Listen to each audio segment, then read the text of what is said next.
자, 근데 이때 이 중요한 게 뭐냐? 왜 갑자기 문화대혁명 얘기를 하느냐? 이 홍위병 애들이 갑자기 김일성이를 까기 시작합니다.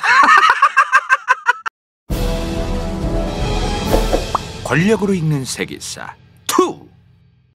자, 결국에는 김일성이가 6.25를 일으킵니다. 그죠? 자, 김일성이가 이때까지만 해도 사실은 중국이랑 어마무지하게 친하고 그런 건 아니었어요. 소련이랑 친했지. 소련이 김일성이를 초이스해가지고 김일성이가 북한의 지도자까지 된 거 아닙니까? 중국이랑은 딱히 그렇게 뭐 친하고 뭐 그럴 관계가 별로 없었어요. 근데 6.25 전쟁 이후부터 전력에 가까워지기 시작합니다. 자, 6.25 전쟁 이후에 왜 가까워져요? 마오쩌둥이 도와줬잖아. 압록강 두만강으로 해가지고 중공군을 바글바글하게 보냈잖아요. 그리고 이거 6.25 때 상황을 조금 말씀드리면 좀 복잡했어.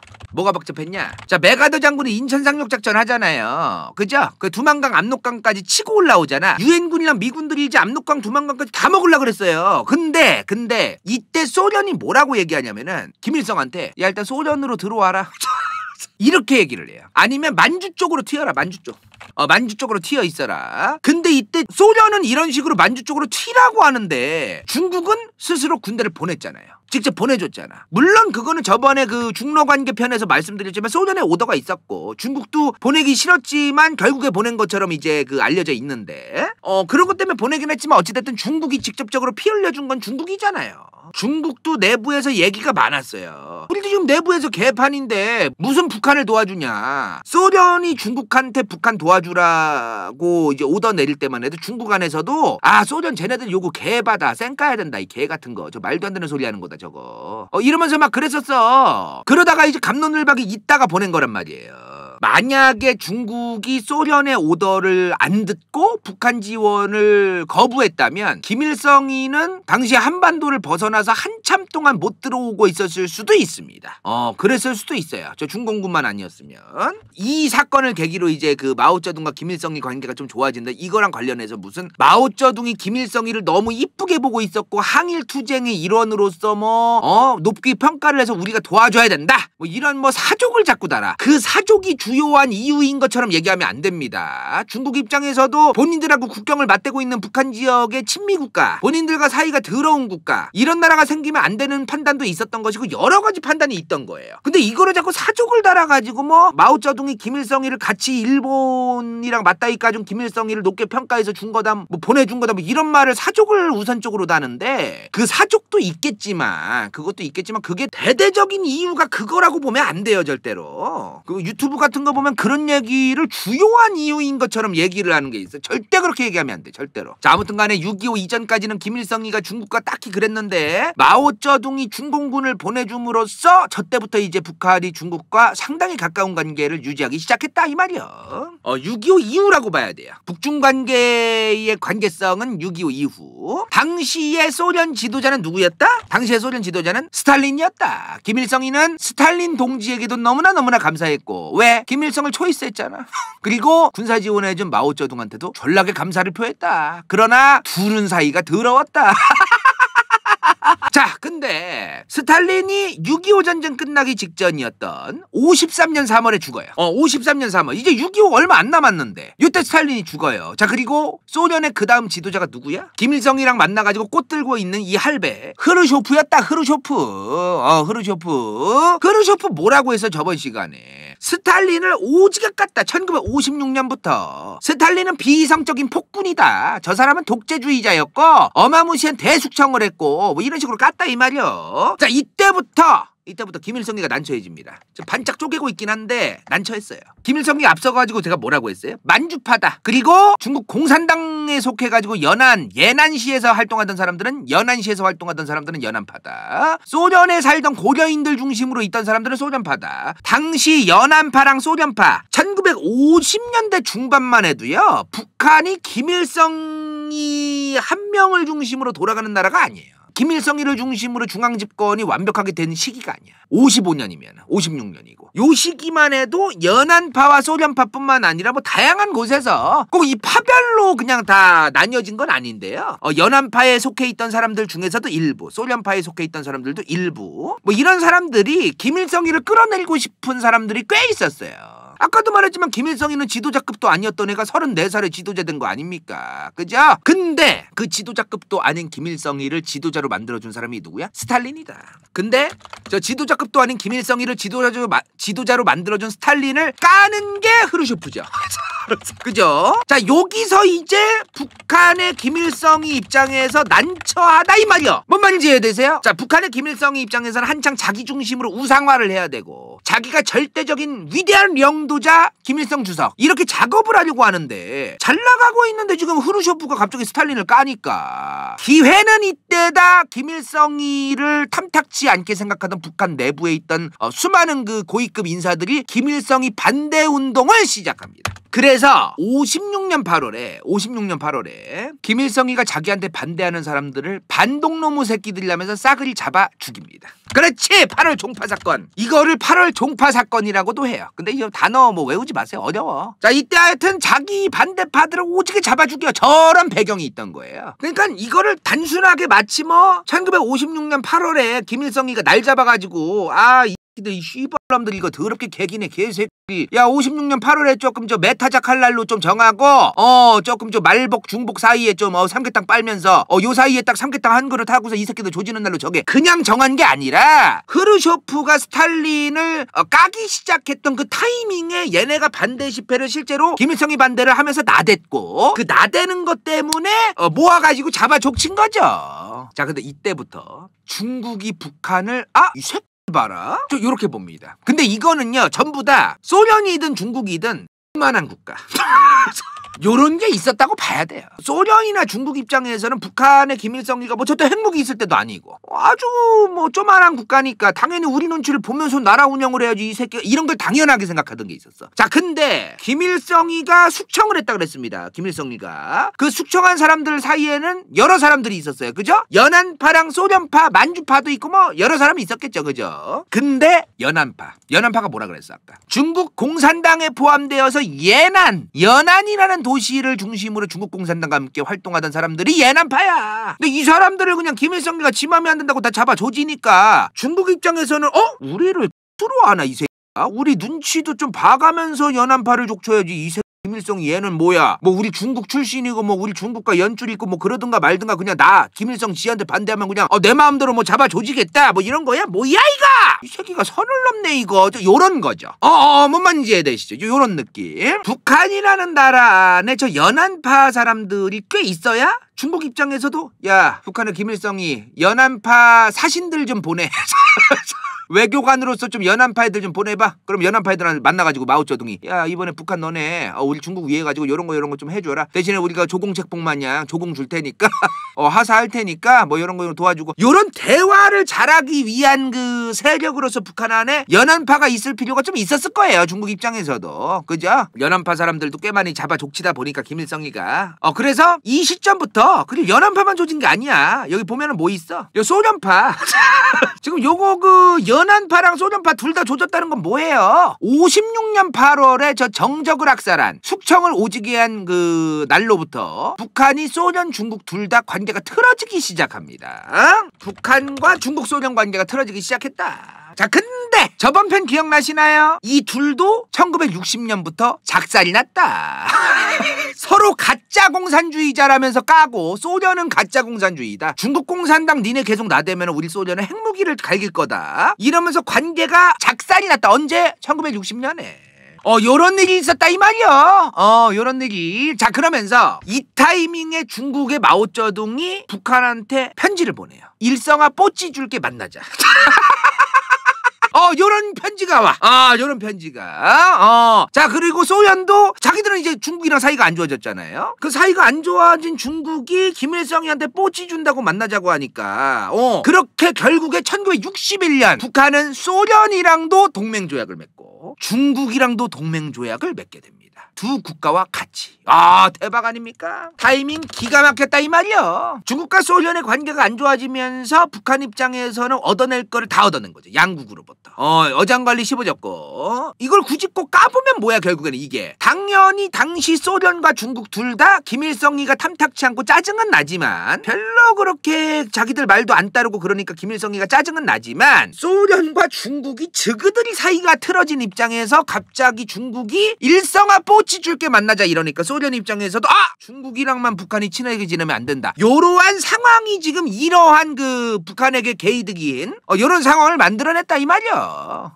그죠? 자, 근데 소련이랑 이렇게 동맹조약을 맺었어요. 이 내용에 뭐가 있냐면은 소련이 북한에게 군사기술 지원을 해준다. 이런 내용도 있었거든요. 근데 생각보다 소련이 북한한테 군사기술을 잘 안 줍니다. 솔직히 뻔해요. 김일성이한테 군사기술 너무 많이 줘가지고 북한의 그 군사기술이 좋아지면은 소련 말을 더 안 들어 쳐먹을 게 뻔하거든요. 그러니까 막상 소련이 잘 지원을 안 해줘. 근데 그리고 이 타이밍에 뭐가 있었냐면은 소련이 좀 바빴어요 저때. 어떤 일이 있었냐면은 쿠바 미사일 위기. 미국 플로리다 바로 아래에 있는 이 쿠바에다가 중거리 미사일 요런 거를 이제 그 소련이 배치하려고 하고 미국은 케네디 정부 때 소련한테 죽여버린다고 막 협박하고 막 서로. 그러다가 이제 소련이 빠꾸 쳐가지고 아이씨 안 되겠다 이거 그러면서 이제 빠꾸 치고 막 어떤 요런 그 사건이 있었단 말이야. 근데 이거를 보면서 소련 얘네가 미국한테 대가리를 숙이는구나 얘네가. 그런 걸 보고 북한이 일단은 중국 쪽에 더 붙습니다. 소련이 미국한테 더 쪼는구나. 중국한테 더 붙자. 자, 근데 저 쿠바 미사일 위기 이게 1962년이에요. 그러면 1962년이면요 대약진 운동 직후입니다. 좀 있으면 이제 문화대혁명도 일어나요. 중국 대륙에서 무려 저새는 해로운 세다를 드립을 쳐고 좀 병크 짓을 해가지고 4천만 명이 굶어 죽었다는 그 시기입니다. 근데 중국도 북한한테 지원을 펑펑 해줄 그런 입장이 안 되는 거예요. 그러니까 이런 과정이 있었던 거야. 지금 중국과 소련의 사이가 더러워져서 북한 입장에선 자기들이 뽀찌를 많이 받을 줄 알았는데 뽀찌를 못 받는 거야 지금. 생각보다 뽀찌가 없어. 중국 소련 관계가 더러워져서 북한은 뽀찌를 기대하고 있는 데 생각보다 뽀찌가 없다. 이런 상황에서 남한은 박정희 정부가 들어서게 되고요. 그리고 박정희 정권이 계속해서 미국한테 지원을 받으면서 경제개발 5개년을 한다 뭐 이런 얘기가 들리는 거예요. 남한은 이제 미국한테 계속 지원받으면서 동시에 일본과 국교 정상화. 일본과 이제 저때 이제 그 박정희 정부가 좀 싼 마이로 좀 협의를 봤어요. 그죠? 그래 돈 받고 이제 이런 돈들이 있었잖아 우리나라는. 근데 이제 북한 입장에서는 점점 뽀찌가 줄어드니까 불안한 거지. 근데 중국 소련도 뽀찌를 우리 북한한테 못 주고 그죠? 그리고 게다가 요거 예전에 제가 한번 말한 적이 있는데 1950, 60년대에 해외에 있던 조선인들이 이제 남한이나 북한을 선택해서 들어가게 되는 기회가 있었어요. 일본으로부터 어거지로 끌려가서 노동하던 사람들 중에 일본에 있던 사람들이라던가 제일조선인이죠. 이분들도 이제 일본이 내쫓고 싶은 거야. 사회 불안정을 일으킨다면서 이 사람들이. 그래가지고 이제 이분들을 쫓아내려고 하는데 북한이나 남한 둘 중에 하나를 선택해서 가라라고 얘기해요. 근데 굉장히 많은 대부분의 사람들이 북한으로 갑니다. 북한으로 들어가. 근데 저건 이상하게 볼 거 없어요. 1950, 60년 되면요 북한이 남한보다 잘 살 때입니다. 그래서 북한을 가는 게 이상할 게 없었던 거예요. 장기적으로 보면 모르지만 장기적으로 보면 당연히 아니지만 당시에는 그랬다 이 말이야. 그래서 이때 북한 인구가 늘어나요. 늘어났는데 북한이 지금 뽀찌를 바라고 있고 식량도 이제 부족할지도 모르는데 중국이랑 소련이 뽀찌를 안 줘. 뽀찌에 대한 기대감이 더욱 증폭되지만 뽀찌가 더 잘 안 와요. 자, 여기서 이제 김일성이가 마음이 상해. 참 김일성이 저 인간도 참 이기적이야. 지만 생각하고 중국 소련도 경제가 별로 안 좋으니까 뽀찌를 많이 못 주는 건데 지도 알아서 갱생해야지. 근데 그것도 개털 뭐 이해도 안 해주고. 그리고 1966년부터는 중국에서 무슨 일이 일어나요? 자기 손잡버린 애들하고 이렇게 둘러싸여가지고 손잡버린 애들한테 뭐 하는 짓이야 이게? 뭐 하는 짓이냐고. 홍위병들을 이용해서 중국 대륙을 뒤집어 엎죠 마오쩌둥이. 문화대혁명이 일어납니다. 문화대혁명. 이 문화대혁명 관련해가지고 영화도 있다며요. 유명한 영화들. 근데 이 문화대혁명이 왜 일어났는지만 좀 설명드릴게요. 대략적으로 짧게 그냥. 마오쩌둥이 뒷방 늙은이가 되어 있었어. 대약진 운동에서 4천만 명 굶겨주겠댔습니다. 그죠? 이 사람은 엄청나게 많은 국민을 죽인 사람이야. 자, 대약진 운동으로 4천만 명 굶겨 죽인 마오쩌둥. 그래서 1956년부터 마오쩌둥이 조금 짜져 있었어요. 좀 잠잠히 말로는 잠잠히 살아가고 말로는 권력을 내려놓을 생각이 전혀 없었지만 눈치를 봐가면서 조금 조용히 짜져 있었어요. 자, 이때부터 류사오치. 이 류사오치라는 사람이 그래서 국가 주석이 돼요. 이 양반. 자, 그 정리하면 뭐야 지금? 빅동을 싼 마오쩌둥, 사람도 많이 죽인 마오쩌둥, 그리고 짜져있던 마오쩌둥, 새로 그 주석이 된, 국가 주석이 된 류사오치, 그리고 마오쩌둥이 싼 똥을 치우기 시작한 류사오치. 여기까지 이해되시죠? 이렇게 이제 시작이 된 거예요. 근데 똥이 너무 많아서 잘 안 치워져서 난감하던 류사오치. 난감하던 류사오치, 요런 상황이 있었어. 이게 근데 저 류사오치 입장에서 좀 환장하겠는 게 뭐냐면은 중국 공산당이라는 일당 체제 정부가 국가를 운영하는 거잖아요. 중국이란 나라는. 이거에 대해 불신을 갖기 시작합니다. 굉장히 많은 중국 사람들이. 이때 대만 홍콩으로 많이 넘어갔어요. 1950년대 후반부터 60년대 초반에 대만이랑 홍콩으로 중국 사람들이 많이 넘어갔대요. 그러니까 중국 공산당이라는 그 체제에 대해서 이제 사람들이 불신을 갖게 되고, 굉장히 위기인 거야 이거. 이 빅동을 류사오치가 다 치워야 되는 거야. 그리고 이때는요, 중국 안에서 자본주의가 더 나은 거 아니냐 이거. 미국식 자본주의가 더 나은 거 아니냐, 이런 얘기까지도 나왔대요, 중국 내부에서. 50년대 후반에서 60년대 초중반까지 중국의 민주화, 중국의 자본화, 큰 기회가 있었어요 사실. 굉장히 좋은 기회. 좀 아쉽습니다. 자, 어찌됐든 이 사태를 근데 뒷구녕에서 잠잠히 지켜보던 사람이 있었어요. 똥싼 장본인.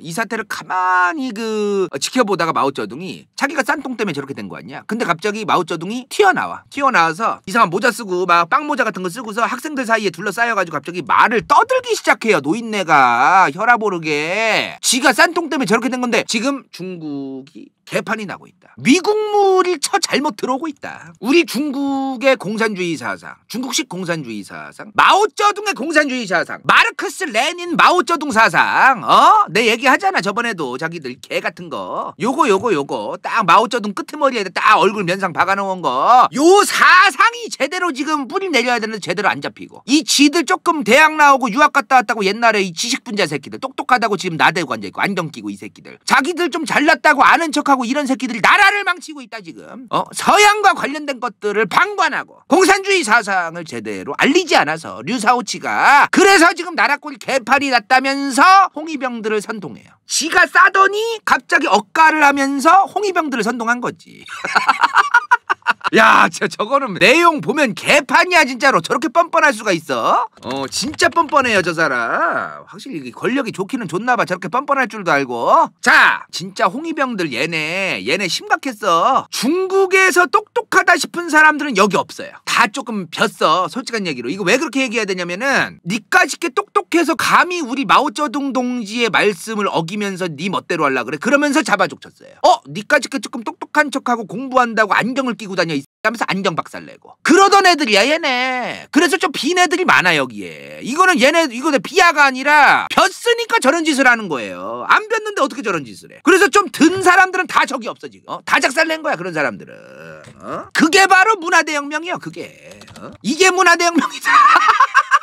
이거 문화대혁명 편 나중 가서 제가 자세히 한번 다룰 건데, 이거 좀 내용 아시는 분도 아시겠지만 들을 때마다 암 걸려요 솔직히 진짜. 진심 암 걸리는 내용이야 이거. 멀쩡한 사람들 잡아족치고, 의사들도 똑똑하다면서 잡아족치고, 사람들 죽어나가고 아픈 사람 실려왔는데도 치료를 해줘 의사가 없었어요 저때 중국에. 개판이었어. 자, 근데 이때 중요한 게 뭐냐, 왜 갑자기 문화대혁명 얘기를 하느냐. 이 홍위병 애들이 갑자기 김일성이를 까기 시작합니다.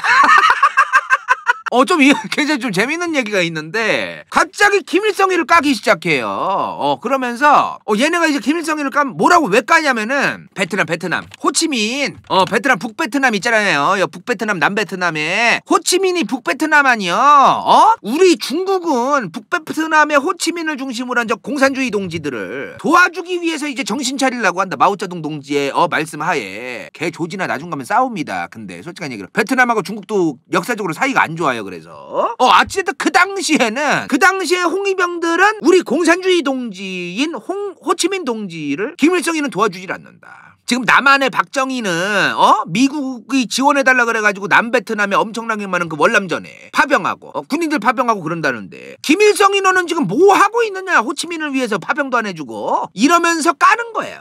그러니까 홍위병들은 당시에 뭐냐면 공산주의 정치병 말기야.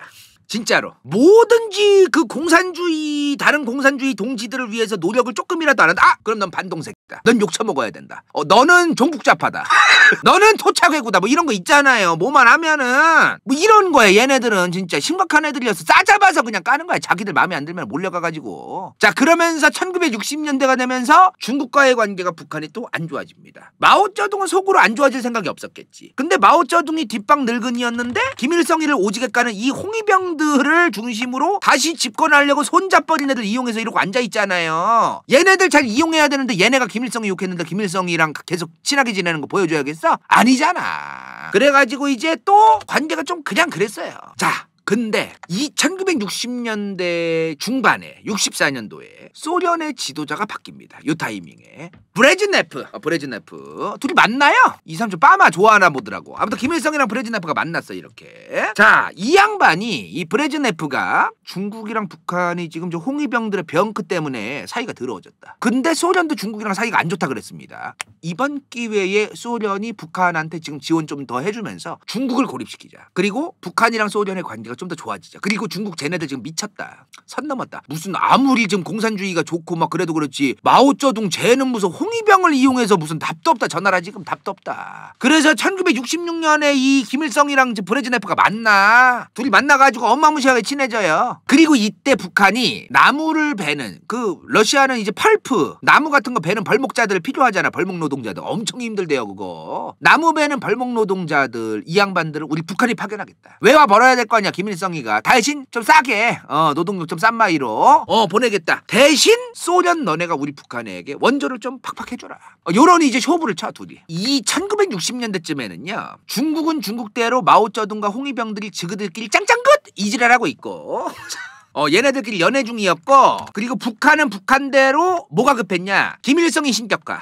그런 게 이제 중요한 시기였어요, 이때. 김일성이를 신격화하는 게 중요했거든요. 저 1960년대에 아무리 김일성이가 저 브레즈네프를 만나고 소련을 만나고 그랬어도 우리 북한은 북한식으로 가야 된다. 김일성주의로 가야 된다. 김일성의 신격화로 가야 된다. 소련식 공산주의를 계속할 건 아니다. 그런 게 있었어요. 그러니까 이미 이 1960년대쯤 되면은 중국 따로, 북한 따로, 소련 따로 다 따로 국밥이야. 아무리 공산주의로 같은 공산주의를 채택한 나라들이더라도 따로 국밥이야, 따로 국밥. 각자 알아서 운영하고 알아서 그냥 나라 운영하는 거야. 자, 요때부터 김일성이가 자기 신격화를 해야 된다 그랬습니다. 이게 중요하다 그랬어요. 1960년대 김일성이에게는 남한의 어그로를 끌기 시작합니다.